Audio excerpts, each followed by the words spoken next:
C'est parti. Cette annonce, ça a été un tsunami, un bouleversement total. Pendant cette période qui était très difficile, si je ne m'étais pas ouverte à cette blondinette qui passait dans la salle d'attente, j'aurais peut-être pas vécu ma maladie pareil non plus.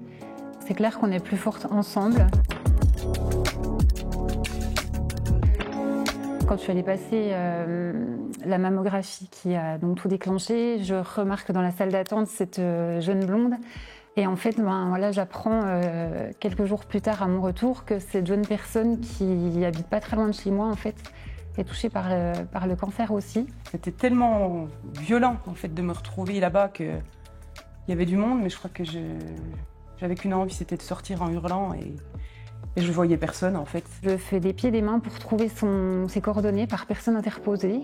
Et ce face-à-face, il est juste incroyable puisqu'on se retrouve en miroir complètement l'une l'autre. Parce que moi c'est le droit et Julie c'est le gauche.